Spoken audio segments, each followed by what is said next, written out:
before we start.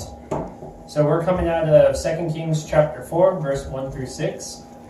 Now the wife of one of the sons of the prophets cried to Elisha, "Your servant, my husband, is dead.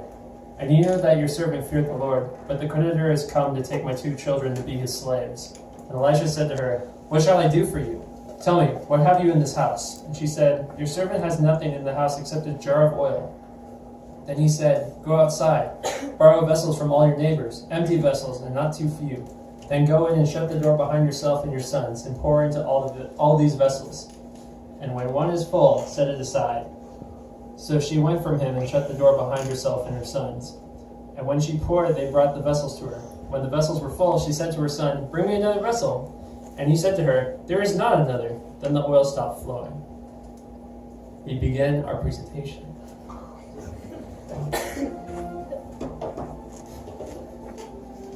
One moment. Now the wife of one of the sons of the prophet cried to Elisha.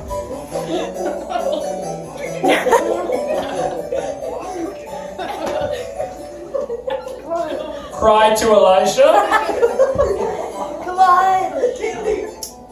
Your servant, my husband, is dead.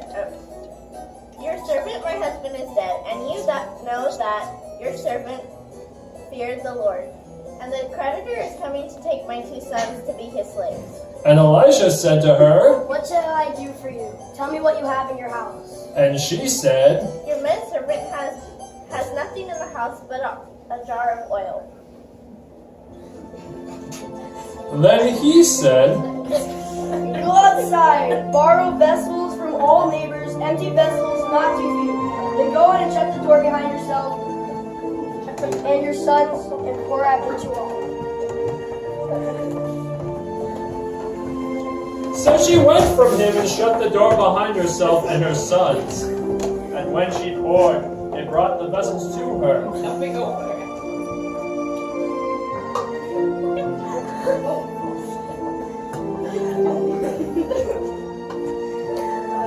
When the vessels were full, she said to her son, "Bring me another vessel."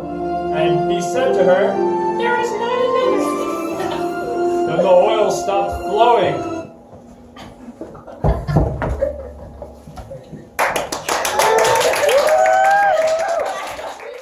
Make sure to get the Jordan. Oh, good. We started recording early. Yes.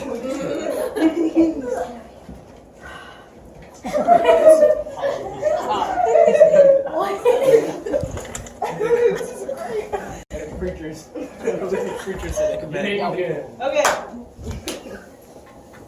Now the sons of the prophets said to Elijah, "See, the place where we dwell under your charge is too small for us. Let us go to the Jordan, and each of us get there a log, and let us make a place for us to dwell there." And he answered, "Go." Then one of them said, "Be pleased to go with your servants." And he answered, "I will go." So he went with them, and when they came to the Jordan, they cut down the trees. But as one was felling a log, his axe head fell into the water, and he cried out, "Alas, my master, it was borrowed." Then the man of God said, "Where did it fall?" When he showed him the place, he cut off a stick and threw it in there and made the iron float. And he said, "Take it up." So he reached out his hand and took it. Let us go down to the Jordan and cut down logs to build a place where we can dwell. All right, let's go. I'll go with you. Chop. Chop. Oh no! Chop. Alas, it was borrowed! What? Where is it gone? Hold on.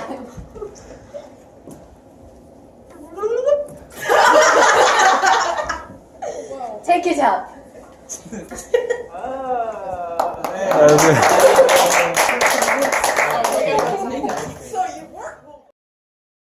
One guy with a tree. 2 Kings, chapter 5, 1 through 19. Naaman, commander of the army of the king of Syria, was a great man with his master in high favor, because by him the Lord had given victory to Syria. He was a mighty man of valor, but he was a leper. Now the Syrians, on one of their raids, carried off a little girl from the land of Israel, and she worked in the service of Naaman's wife. She said to her mistress, "Would that my lord with the prophet who is in Samaria, he would cure him of his leprosy." So Naaman went in and told his lord, "Thus and so spoke the girl from the land of Israel." And the king of Syria said, "Go now, and I will send a letter to the king of Israel." So he went, taking with him 10 talents of silver, 6,000 shekels of gold, and 10 changes of clothing. And he brought the letter to the king of Israel, which read, "When this letter reaches you, know that I have sent to you Naaman my servant, that you may cure him of his leprosy." And when the king of Israel read the letter, he tore his clothes and said, "Am I God to kill and to make alive, that this man sends word to me to cure a man of his leprosy? Only consider and see how he is seeking a quarrel with me." Excuse me. But when Elisha, the man of God, heard that the king of Israel had torn his clothes, he said to the king, saying, "Why have you torn your clothes? Let him come now to me, that he may know that there is a prophet in Israel." So Naaman came with his horses and chariots and stood at the door of Elisha's house. And Elisha sent a messenger to him, saying, "Go and wash in the Jordan 7 times, and your flesh shall be restored, and you shall be clean." But Naaman was angry and went away, saying, "Behold, I thought that he would surely come out to me and stand and call upon the name of the Lord his God, and wave his hand over the place and cure the leper. Are not Abana and Pharpar, the rivers of Damascus, better than all the waters of Israel? Can I not wash in them and be clean?" So he turned away and went in a rage. But his servants came near and said to him, "My father, if it is a great word that the prophet has spoken to you, will you not do it? Has he actually said to you, 'Wash and be clean'?" So he went down and dipped himself 7 times in Jordan, according to the word of the man of God, and his flesh was restored like the flesh of a little child, and he was clean. And so begins the story of David.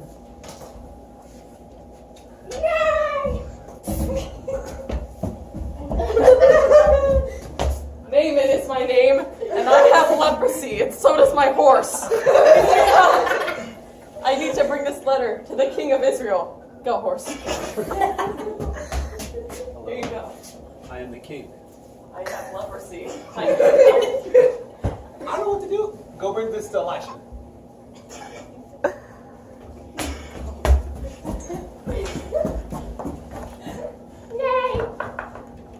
No. I have leprosy, and so does my horse. We need help. This man said he has leprosy and they need help. What do I do?